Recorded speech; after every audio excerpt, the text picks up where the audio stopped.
most people have, especially in the West, have a difficulty focusing on other people's experience. And this is why in Buddhist practice you always hear this from the Dalai Lama, the emphasis on service. You know, the one of the very basic practices in almost all Buddhist schools of thought is service to the other, because this disrupts the flow of energy that most people have, which is toward the self core, rather than emanating out into the world, having the energy flow emanating from the core out. And so, so people who are natural empaths don't, you know, they're not part of the mainstream in the West, and so a lot of times they have, you know, chronic fatigue or you know, some kind of suppressed immunity, because their energy systems are way open. And so the best thing that you can do to develop, if you're a natural empath, the best thing you can do is to develop a compassion practice, because the compassion practice will preserve your capacity to be present with another person's experience, but it will give you a structure from which to relate to the other person's experience. And it will keep you from being sucked into the other person's experience, while at the same time allowing you to stay open to it. So a compassion practice it's almost, you know, again, it's like you're a little, it's not that you're separate, but you have a base or a ground of experience, which is informed by the understanding that the other person who is experiencing this suffering has at their core this sense of Buddha nature, and that even if they can't perceive this aspect of themselves, this Buddha nature that's at the heart of their experience, which is unchanging, unsuffering, undying, and even though they can't experience that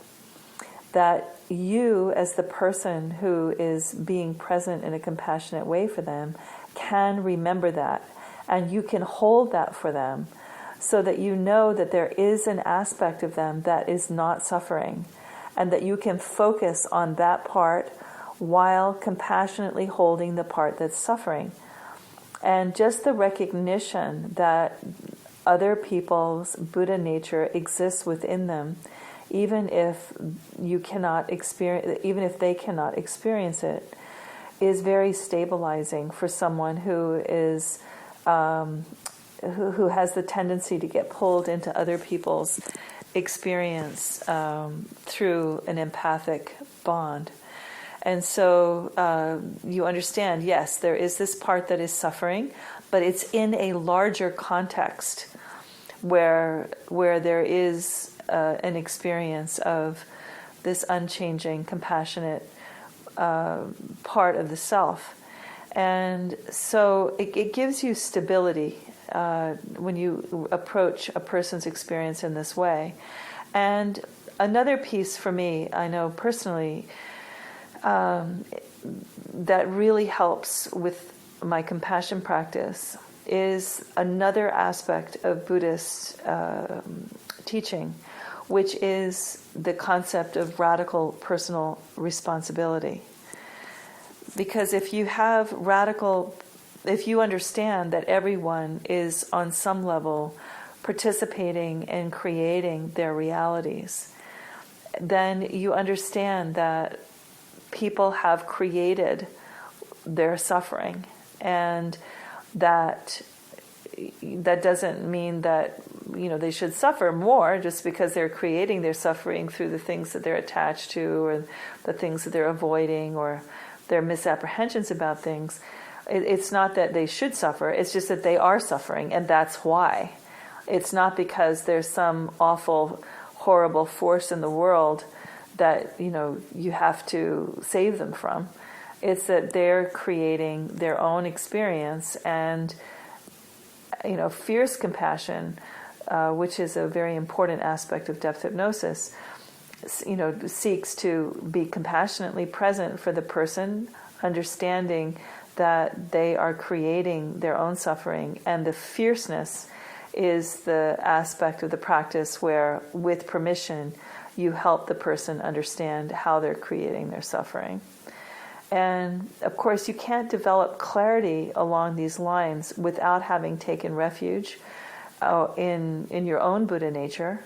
and without having dedicated yourself to transforming your own obstacles to your own Buddha nature. And of course, this is, again, the heart of depth hypnosis. So hopefully that's helpful to help you look at the difference between empathy and compassion. Thanks for listening to Sacred Stream Radio, brought to you by the Foundation of the Sacred Stream and Red Cow Records. For more information on classes and events, please visit us on the web at sacredstream.org.